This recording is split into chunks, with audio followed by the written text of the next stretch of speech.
సంవత్సరాలుగా ఒక రాజకీయ పార్టీలో నిజాయితీగా నిక్కచ్చిగా నాయకుడి అడుగుజాడల్లో త్యాగాల పునాదుల మీద ఎదిగిన నాయకత్వం మాది.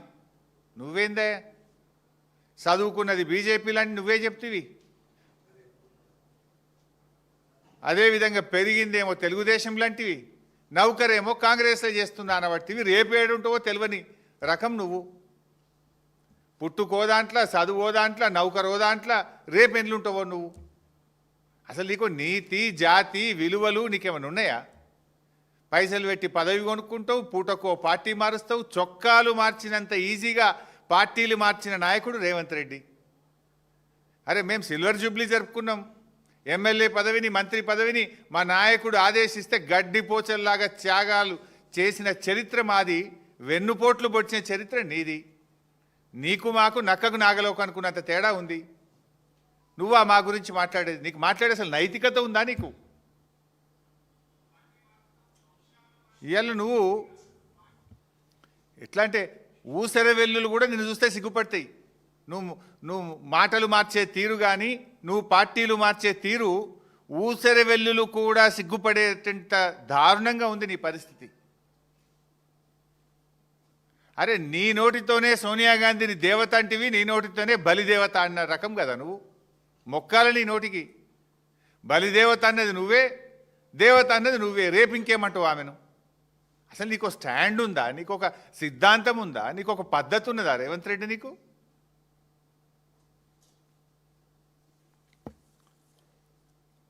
ఈరోజు నిన్న రేవంత్ రెడ్డి అన్ని అబద్ధాలే. కాళేశ్వరం లేకుండానే ఈ రాష్ట్రం అట ధాన్యం ఉత్పత్తిలో దేశంలో నంబర్ 1 చేసినట్టు నువ్వు చేసినావు. నువ్వు రాకముందే 2022-23 ఇది అఫీషియల్ డాటా. 2022-23లోనే 258 లక్షల మెట్రిక్ టన్నుల ధాన్యం ఉత్పత్తి చేసి దేశంలో తెలంగాణను నంబర్ 1గా నిలిపిందే కేసీఆర్ ప్రభుత్వం ఇన్ ద ఇయర్ 2022-23. అప్పుడే ఇన్ని వడ్లు కొనలేమంటేనే కదా ఢిల్లీకి పోయి మేము ధర్నాలు చేసింది కేసీఆర్ గారి నాయకత్వంలో. ఇవాళ ధాన్యం సేకరణలో కూడా 2020-21లో 141 లక్షల మెట్రిక్ టన్నుల ధాన్యం సేకరించి నంబర్ 1గా నిలిచిందే తెలంగాణ. ఇంత నువ్వు వచ్చినాక ఎప్పుడు సేకరించలే. ఈరోజు కూడా కాళేశ్వరం ప్రాజెక్టు నీళ్ళే పంటలు పండుతున్నాయి. ఇప్పుడు మల్లన్న సాగర్ కింద పండే పంట కాళేశ్వరం కాదా? రంగనాయక సాగర్ కింద పండే పంట కాళేశ్వరం కాదా? అనంతగిరి కింద పండే పంట కాళేశ్వరం కాదా? అవన్నీ కాళేశ్వరంకు దేర్ ఆర్ 3 సోర్సెస్. ఒకటి, బాగా పంట వర్షాలు పడితే ఎస్ఆర్ఎస్పి నుంచే కాళేశ్వరం నీళ్లు వాడతాం. మధ్య తరహా వర్షాలు పడితే ఎల్లంపల్లి నుంచి నీళ్లు వాడతాం. కరువు పరిస్థితులు వస్తే మేడిగడ్డ నుంచి నీళ్లు వాడతాం. గత 2 సంవత్సరాలుగా వర్షాలు పడ్డాయి కనుక ఇటు ఎల్లంపల్లి అటు ఎస్ఆర్ఎస్పి నుంచే కాళేశ్వరం మోటార్లు ఆన్ చేసినాం. కాళేశ్వరం ద్వారా రిజర్వాయర్లు నింపినాం. కాళేశ్వరం ప్రాజెక్టు ద్వారా లక్షల ఎకరాలకు ప్రత్యక్షంగా పరోక్షంగా సాగునీరు అందించినాం. ఎందుకు ఆ చిల్లర మాటలు మాట్లాడతావు? నువ్వు రాకముందే దేశంలో నంబర్ 1 తెలంగాణ. ధాన్యం ఉత్పత్తిలో, డాక్టర్ల ఉత్పత్తిలో తెలంగాణ నంబర్ 1 చేసిందే కేసీఆర్.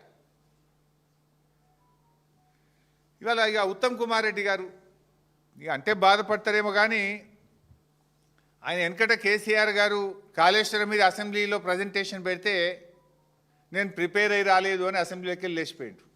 నువ్వు 2 ఏళ్ళు అయింది నీటిపారుదల శాఖ మంత్రి అయ్యి. ఇప్పుడన్నా ప్రిపేర్ అయ్యిరా. ఏంది ఆ ప్రెస్ మీట్లు ఏంది? ఆ ప్రిపేర్ కాకుండా ప్రెస్ మీట్లకు వస్తే నీ పరువు పోతుంది, ఆ ప్రభుత్వం పరువు పోతుంది, రాష్ట్ర పరువు పోతుంది కదా. నేను ప్రిపేర్ చేస్తున్న అధికారులు కూడా మరి సరిగా ప్రిపేర్ చేస్తలేరా? నువ్వు సరిగా ప్రిపేర్ అవుతలేవా? నాకైతే అర్థమవుతలేదు. సగం సగం చదువుతాడు, సగం సగం చెప్తాడు. పురాగ చదవడు, పురాగ చెప్పాడు. ఇప్పుడు పాలమూరు డిపిఆర్ 2023లో వాపసు వచ్చింది అని నిన్న ఉత్తమ్ కుమార్ రెడ్డి గారు మాట్లాడినారు. మరి డిపిఆర్ వాపసు వస్తే ఈ పర్మిషన్లు ఎట్లా వచ్చినాయండి? డిపిఆర్ వాపసు వస్తే ఈ పర్మిషన్లు ఎట్లా వచ్చినాయి? ఇగో ఇది మినిస్ట్రీ ఆఫ్ ట్రైబల్ అఫైర్స్ 17/7/2023లో పాలమూరు ఎత్తిపోతల పథకానికి 90 టీఎంసీలతో బీఆర్ఎస్ ప్రభుత్వము ప్రతిపాదిస్తే దానికి కేంద్ర ప్రభుత్వంలో ట్రైబల్ వెల్ఫేర్ డిపార్ట్మెంట్ ఇచ్చిన క్లియరెన్స్. ఇగో ఇది ministry of environment and forest and climate change. ఇది ఎన్విరాన్మెంట్ అప్రైజల్ కమిటీ. మా ప్రభుత్వం పోవడానికి 2 నెలల ముందు 10/8/2023 అంటే ఒక్క నెలనే కదా, డిసెంబర్ ఏమో, 2 నెలల ముందు 10/8/2023లో 90 టీఎంసీలకు డిపిఆర్ను మేము పంపిస్తే 10/8/2023 నాడు ఈఏసీ క్లియరెన్స్. ఇది 27/10/2023 అంటే ఒక్క నెల ముందు, ప్రభుత్వం పోవడానికి ఒక్క నెల ముందు. ఇది forest department, environment and forest department నుంచి వచ్చిన క్లియరెన్స్. ఇట్లా అనేక క్లియరెన్స్లు, దాదాపు ఇవన్నీ క్లియరెన్స్లు మేము సాధించినాయి. ఆనాడు 2023 ఏప్రిల్లో డిపిఆర్ వెనక్కు పంపిస్తున్నాము అని మా ప్రభుత్వం ఉన్నప్పుడు కేంద్రం చెప్పింది.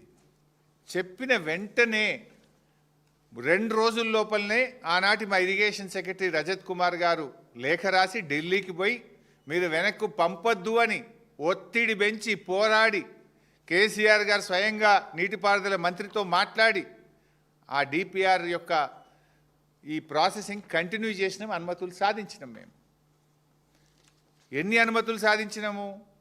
పాలమూరు రంగారెడ్డికి 7 అనుమతులు బీఆర్ఎస్ ప్రభుత్వం సాధించింది.